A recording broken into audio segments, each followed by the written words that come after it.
dudes and dudettes. So yes, Duke got the victory against Army yesterday. It was a pretty close game, even up till halftime, but of course Duke, just being better athletes and stuff, came out with the win. But still, obviously, thank you to all the veterans and stuff. That's why a lot of people have today off. I did not, but I still appreciate what you guys did, especially to everybody that came before you and who is serving now. So thank you very much. And then also over the weekend, Duke got news that for next year, 2019, they picked up a point guard, Boogie Ellis. He's a 4-star guy coming out of high school, so that's pretty cool to see. Also, we have at least someone else in the next year's draft class coming, because I'm pretty sure 4 or 5 of these guys are going to leave this year. And then also, yesterday we had the Chargers beating the Raiders 20-6. You kind of think just because of how bad the Raiders have been struggling, it should have been a bit more, but I think Phillip Rivers and everybody else was struggling themselves, but they still got the W. They're the ones that said it's an easy win. I didn't say it was an easy win, but any win you get, especially in the division, is always good for anybody. And right now the Chargers are at 7-2. I only watched like 3 minutes of the game yesterday, even though I had the opportunity, but now that it seems that I'm not paying that much attention or giving them all that much credit during the game, like giving them my full attention, then they're doing a lot better. So I guess I'll just keep doing that, and hopefully it doesn't jinx them when going into the playoffs. But yes, that's where we're at so far.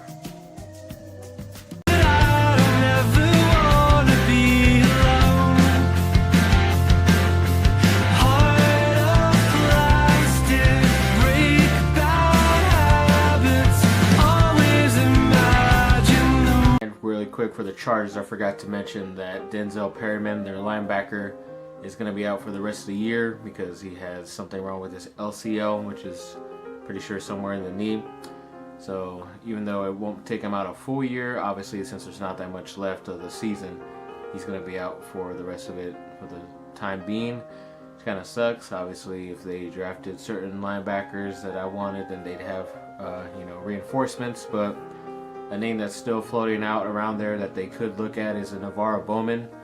Of course, you know him when he was great playing next to Patrick Willis on the 49ers, but also he went with the Raiders last year, and of course they let him go. But I think people just don't want to sign him because he wants a long-term deal, but the Chargers only need him for this year. So if they're willing to sacrifice a little bit extra to have a good quality player like that, then I definitely think they should. Then also the Lakers got a few wins this last week, so that's really cool to see. They've been on a nice win streak, especially the last game against the Kings, who were actually a better team. I think they were second in the Pacific Division, which is crazy. The Lakers division right underneath the Warriors, but yeah, I think they just had a pretty easy schedule. But right now, the Lakers have a pretty easy schedule in the next few games, so hopefully they can get their win total to more than 500. I know they're at it right now, or a little bit above, but hopefully they can still continue to build, and just like how we always like to say, at least they're getting better, so we got to be happy about that. I'm trying to convince myself that you're not the one that I think about. Sting of memory walks beside me, always imagine the worst. I'll make it up to myself. I'll make it up to myself. I'll make it up. Alright, well, I saved most of my energy for this video, this part of the video, but yes, USC did lose by 1 point to Cal, which they have not lost to in the last 14 games. And yeah, so that was a pretty bad team to lose to, especially down the stretch right here. We were hoping, a lot of fans were hoping that it would only be Notre Dame that USC would lose to, and they'd still be 2 games over 500, but right now they still have a chance to be at 500 at the end of the year, even if they lose, and they still need one more win to even be bowl eligible to play in one of these later games after the season. And right now it doesn't look like they're even projected to go high, even if they were to win. So, I mean, that's the only way I think Clay Helton can save his job, is if he's able to get them over 500 and get them into a bowl game and win that game to at least save it for another year.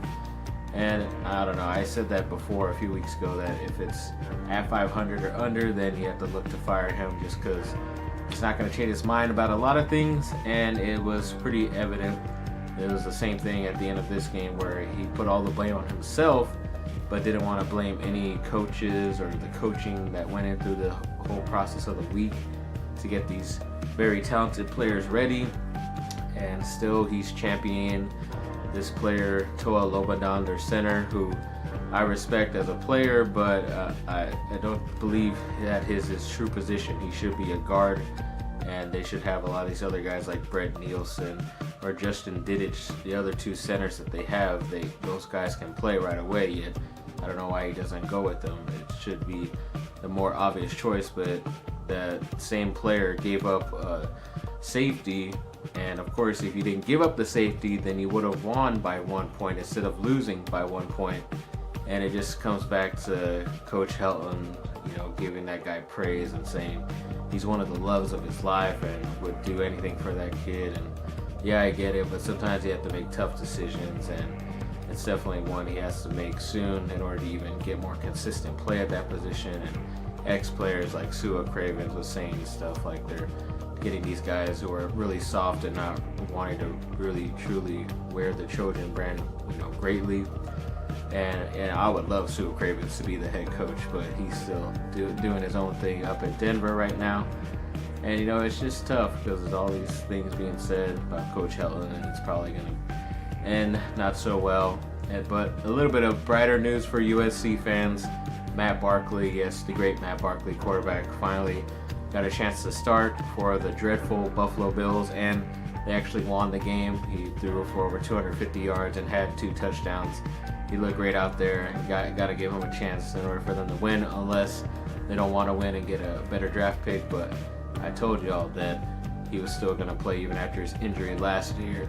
Excuse me. And of course the Chargers don't pick him up, and they've even had so much struggles at their second string quarterback, and look what they could have had in case something drastic would happen to Phillip Rivers. But I'll calm down a little bit and let's keep the show going.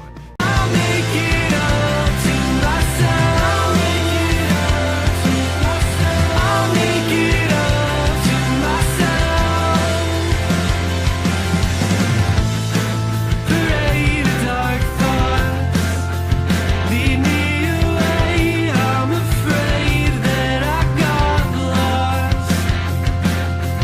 I just wanted to make sense again. Oh. So early last week it was said that if LaMelo Ball ends up going to college, the younger Ball brother, then he would choose, one of his choices, top choices would be Duke.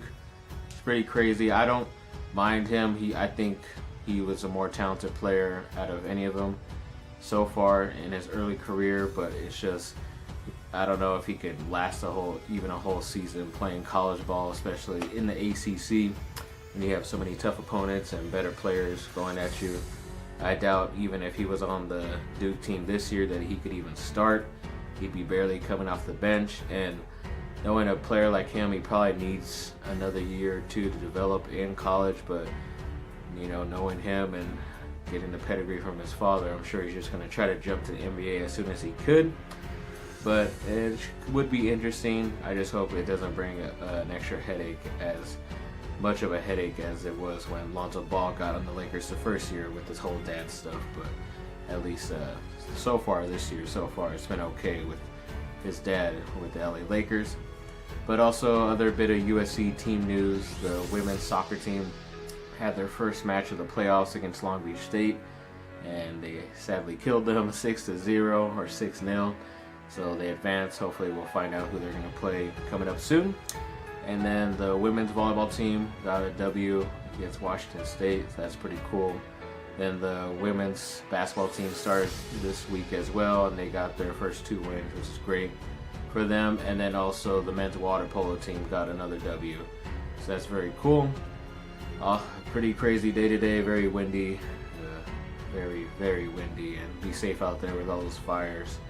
You know, I don't know why there's always tragedy and like totally crazy things happening all over the U.S., but yet whenever it's California, it doesn't seem like we get as much help as we really need to just get all this stuff done and get it over with and make sure nothing else gets damaged. But thanks for watching, people. Like and subscribe, comment down below, let me know what y'all think, and have a great rest of your day.